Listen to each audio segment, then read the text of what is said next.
Inner compartment number 5 के ऊपर हम बात कर रहे थे। अब आप देखें माइटोकॉन्ड्रिया में जो हम मेंशन कर रहे हैं वो दो चीज़ों पर आप गौर करें।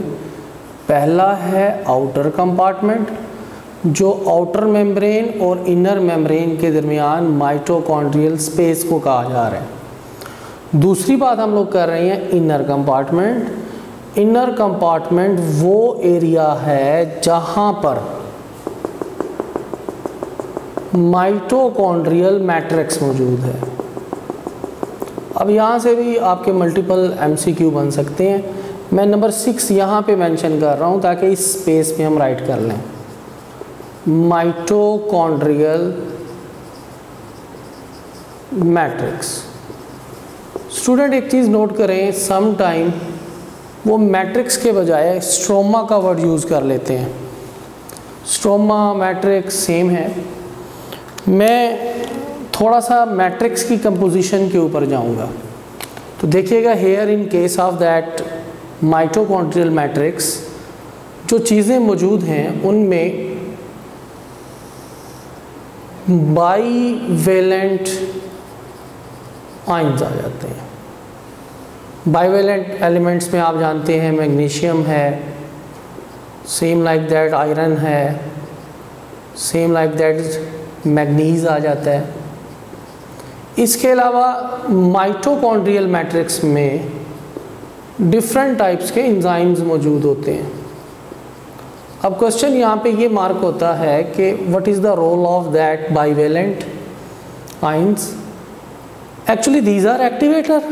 इन्होंने एंजाइम को एक्टिवेट करना होता है। वो तमाम के तमाम जो केमिकल रिएक्शंस हैं जो माइटोकॉन्ड्रियल मैट्रिक्स में हो रहे हैं, और माइटोकॉन्ड्रियल मैट्रिक्स में जो एंजाइम्स हैं उन एंजाइम्स के जो एक्टिवेटर हैं वो ये बाईवेलेंट हैं।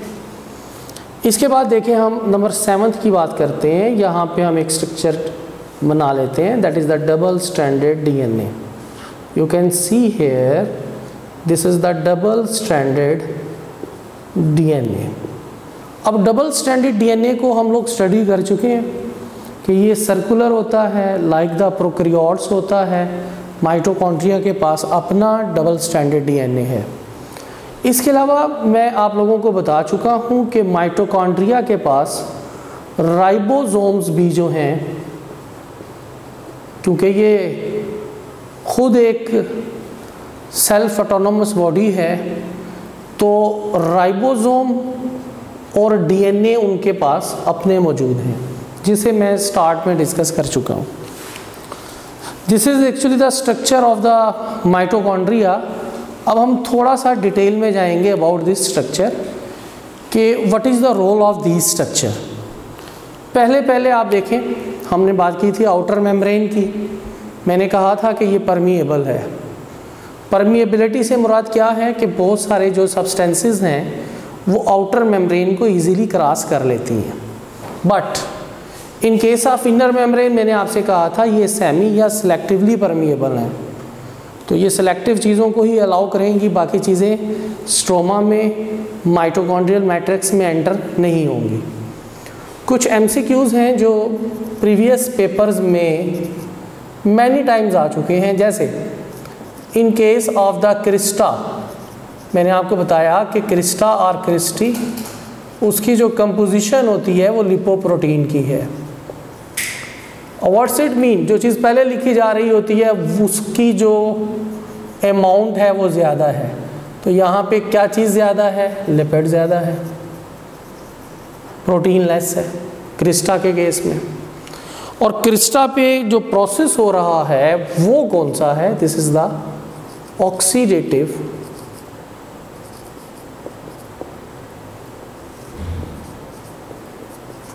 फॉस्फोराइलेशन। रेडॉक्स रिएक्शन है, ऑन क्रिस्टा हो रहा है। नंबर 1, अगर मैं एक एमसीक्यू की बात करूं तो पहला एमसीक्यू आपके सामने ये आ जाता है।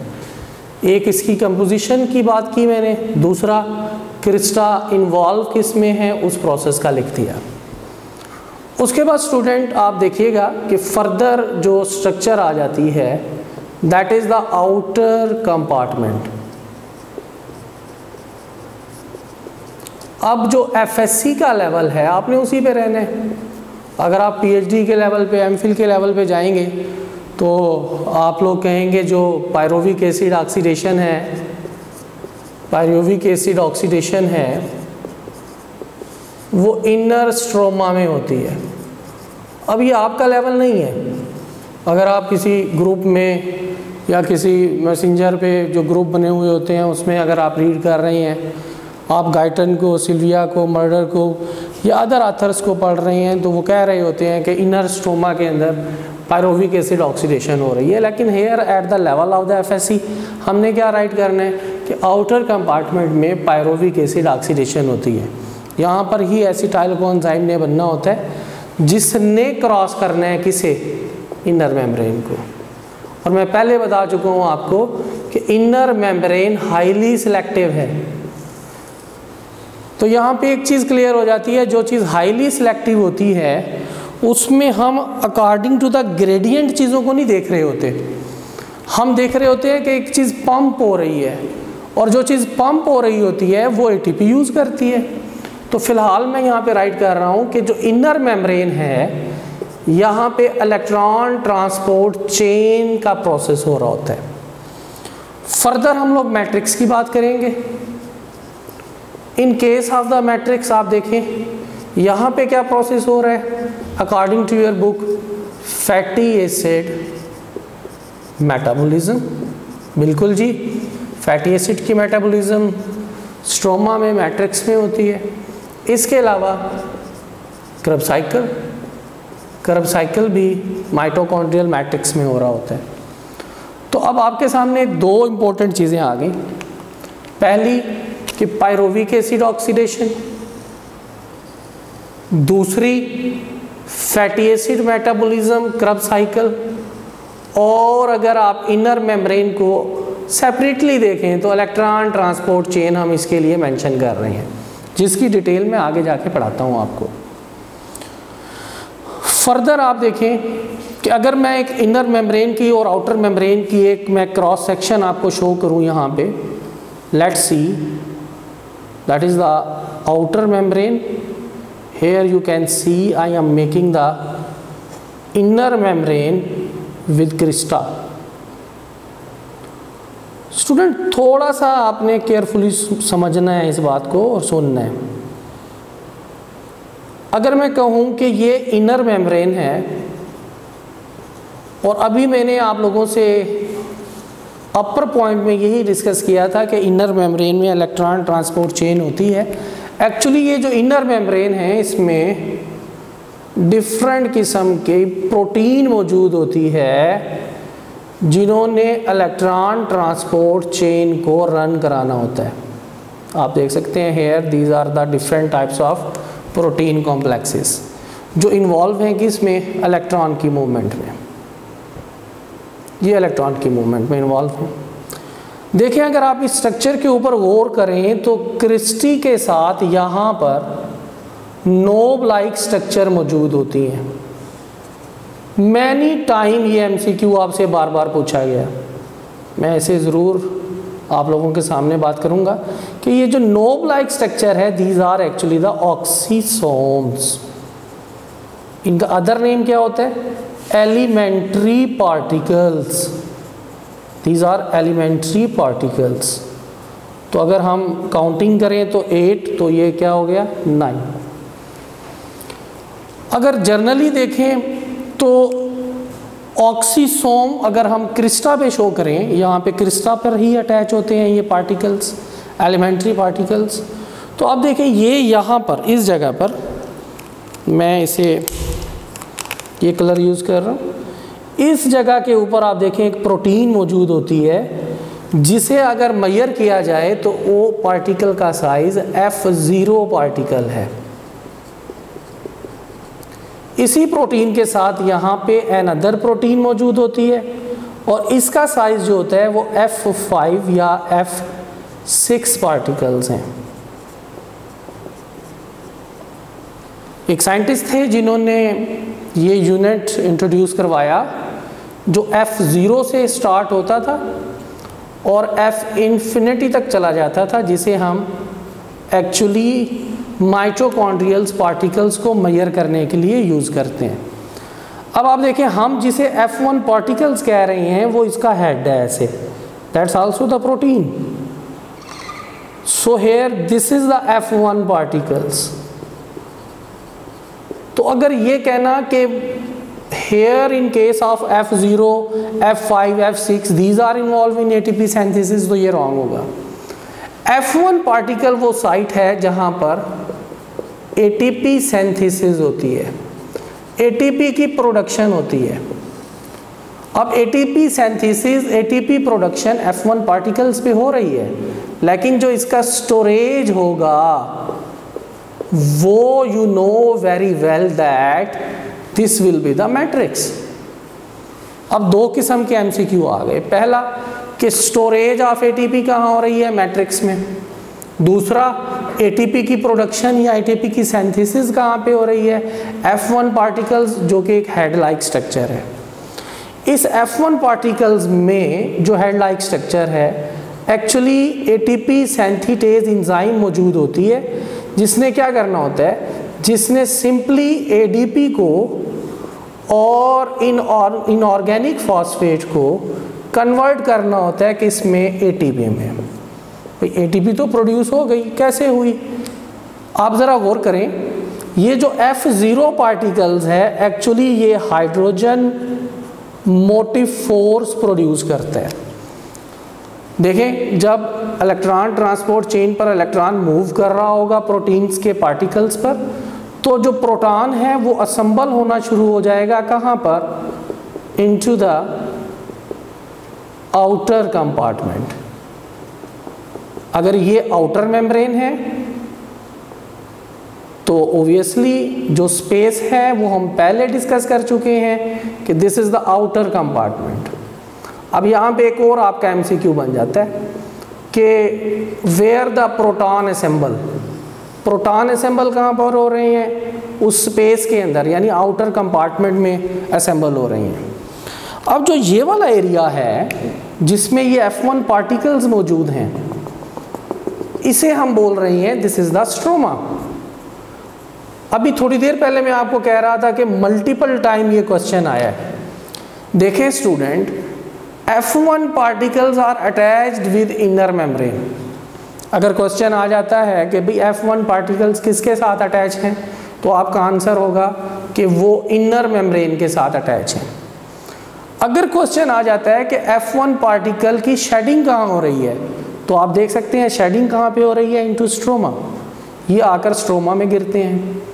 अगर क्वेश्चन आ जाता है, जो कि आपकी बुक की डायग्राम के नीचे लाइन मौजूद है, कि अगर इनर मेम्ब्रेन रप्चर हो जाए तो then F1 particles come out into outer compartment. तीन डिफरेंट बातें मैंने की। पहली बात मैंने की कि इनर मेम्ब्रेन के साथ F1 पार्टिकल अटैच होते हैं। दूसरी बात मैंने की कि अगर शेडिंग ऑफ F1 पार्टिकल्स हो रहा है तो वो स्ट्रोमा है। तीसरी बात मैंने क्या की कि अगर इनर मेम्ब्रेन रप्चर हो जाए तो F1 particles come out, where, in outer compartment. तो तीनों डिफरेंट स्कूल्स ऑफ थॉट्स हैं, इन्हें आपने मिक्स नहीं करना। तो F1 पार्टिकल्स किसके साथ अटैच हैं, वो अटैच है इनर मेम्ब्रेन के साथ। अब यहाँ पे देखें कि जी हाइड्रोजन मोटिव फोर्स क्या है। अगर आप गौर करें, नॉर्मली अगर आप पैसिव डिफिजन को यहाँ पे अप्लाई करें तो आप देखें यहाँ पे प्रोटॉन हायर कंसंट्रेशन में है, स्ट्रोमा में प्रोटॉन लोअर कंसंट्रेशन में है। लेकिन ड्यूरिंग माय लेक्चर में आपको बता चुका था कि जो इनर मेम्ब्रेन होती है वो सेमी या सिलेक्टिवली परमिएबल होती है। अब जो चीज़ सिलेक्टिवली परमिएबल होती है उसे मोटिव फोर्स चाहिए, और हमारी बुक क्लियर कट राइट कर रही है कि हाइड्रोजन पंप इनटू स्ट्रोमा और hydrogen pumped into F1 particles where they combine with electron ATP synthetase and convert ADP and inorganic phosphate into ATP। तो सिंपल सी बात है कि हायर कंसंट्रेशन से लोअर कंसंट्रेशन की तरफ पंपिंग हो रही है। जब पंपिंग होगी तो यहाँ पे अब पैसिव ट्रांसपोर्ट नहीं होगी।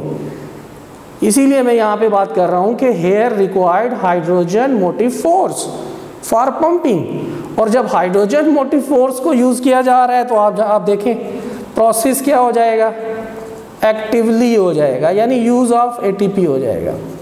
अब आज बच्चे क्वेश्चन कर लेते हैं जी यहाँ पे एनर्जी कहाँ से आ गई। तो आप जानते हैं कि जब electron higher to lower move करते हैं इलेक्ट्रॉन ट्रांसपोर्ट चेन में तो एमिट्स करते हैं एनर्जी को। वही एनर्जी है जो इस हाइड्रोजन को इस रूट पे ला रही है। यहाँ पे पहले ये F0 में आए, F0 से F5 F6 में आ गए और फाइनली कहाँ पहुँच गए, into the head portion F1 particles, जहाँ पर वो क्या कर रही हैं, ADP को कन्वर्ट कर रहे हैं with the help of that ATPase into ATP। अब ATP प्रोडक्शन कहाँ हो रही है, F1 पार्टिकल्स में, सिंपल आंसर। ATP का जाकर स्टोरेज कहाँ पे हो रहा है, इनटू द मैट्रिक्स। तो ये जो सारा प्रोसेस हो रहा है जिसमें hydrogen from higher concentration to lower concentration move कर रही हैं with the hydrogen motive force, hydrogen motive power, उसमें वो एक्टिव ट्रांसपोर्ट हो रही है। अब आपका एक MCQ यहाँ भी आ गया कि आउटर कंपार्टमेंट से अगर इनर कंपार्टमेंट कोई चीज़ जा रही है, नो डाउट आप देखें आपके जो लॉजिक्स हैं, आपके जो यहाँ पे क्यूरीज आ जाती हैं वो ये आ जाती हैं, सर यहाँ तो हायर कंसंट्रेशन थी। भाई हायर कंसंट्रेशन तो थी लेकिन इनर मेम्ब्रेन तो परमिएबल नहीं है, उसको तो पंपिंग करना पड़ेगा। जब आप पंपिंग करेंगे तो वो एक रूट यूज़ कर रहे हैं, जब वो एक रूट यूज़ करेंगे तो ATP यूज़ करेंगे। इस एज अ होल प्रोसेस को हम नेम दे रहे होते हैं कीमियो ऑस्मोसिस का। अब कीमियो ऑस्मोसिस में इन केस ऑफ माइटोकॉन्ड्रिया आप देखें प्रोटॉन आउटर कंपार्टमेंट से इनर कंपार्टमेंट में मूव कर रहे हैं, but in case of chloroplast ये अपोजिट होता है। तो अगर आप फोकस करें आज के लेक्चर को और मैं थोड़ा सा एक प्रीव्यू ले लूँ इसका, तो आज हमने स्टडी किया माइटोकॉन्ड्रिया को। माइटोकॉन्ड्रिया को हमने energy power house of cell कहा, इसे बायोब्लास्ट या फिला भी कहते हैं। ये एक सेमी ऑटोनोमस बॉडी है जो अपने प्रोटीन, अपनी इनहेरिटेंस को, रिपेयरिंग को, रीजनरेशन को खुद से कंट्रोल करती है। फिर हमने यहाँ पे एंडोसिम्बियोंट हाइपोथेसिस का जिक्र किया। उसके बाद हमने ये बात एक्सप्लेन की कि कैसे माइटोकॉन्ड्रिया प्रोकैरियोट से रिलेट कर रहे हैं। उसमें हमने बात की राइबोसोम्स की और डीएनए की, कि इनका जो राइबोसोम और डीएनए है ये इनके ओरिजिन को बता रहा है कि इनका जो ओरिजिन है वो प्रोकैरियोट से है। मैं यहाँ पे पहले भी क्लियर कर चुका था, अब भी क्लियर कर रहा हूँ कि ओरिजिन माइटोकॉन्ड्रिया का, क्लोरोप्लास्ट का प्रोकैरियोट से है, लेकिन दीज ऑर्गेनल्स और any other type of membranous bodies are not present in prokaryotes, these are present in mitochondria. फिर हमने माइटोकॉन्ड्रियल इनहेरिटेंस की बात की कि वो मैटरनल होती है। फिर हमने जेनेटिक कोड की बात की कि इन case of mitochondria genetic code जो है वो यूनिवर्सल नहीं है। वो जो आम जेनेटिक कोड था उसमें हम स्टार्ट पॉइंट या स्टार्ट कोडॉन या स्टॉप कोडॉन पढ़ते थे, वो स्टार्ट कोडॉन और stop codon in case of mitochondria नहीं है। फिर हमने बात किया कि where actually these mitochondria are present in abundant amount. हमने फ्लाइट मसल ऑफ इंसेक्ट का जिक्र किया जिसमें फर्स्ट टाइम माइटोकॉन्ड्रिया को स्टडी किया गया। हमने स्केलेटल मसल का भी जिक्र किया। अब मिनिमम अगर हम बात करें तो मिनिमम एक सेल के पास एक माइटोकॉन्ड्रिया है, अगर हम मैक्सिमम की बात करें तो 5 लाख तक जा रही है। फिर हमने फर्दर क्या बात की, माइटोकॉन्ड्रिया की शेप की, देन स्ट्रक्चर की, फिर उसके इलेक्ट्रॉन, हमने माइक्रोस्कोपी का जिक्र किया, उसे डबल मेम्ब्रेन स्ट्रक्चर के तौर पर यहाँ पर मैंने एलेबोरेट किया।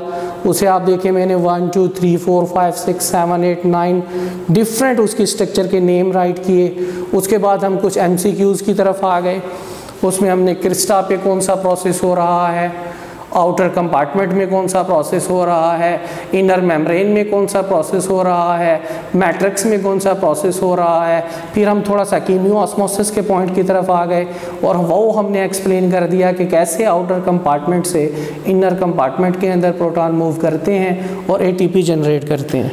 अब यहाँ पे अगर मैं फंक्शन की बात करूँ तो स्टूडेंट क्लियर कट बात है, फंक्शन तो हम एक ही बात करेंगे कि जो माइटोकॉन्ड्रिया हैं actually these are involve in the ATP synthesis. वो हर ऑर्गेनल को उनकी डिमांड के मुताबिक एनर्जी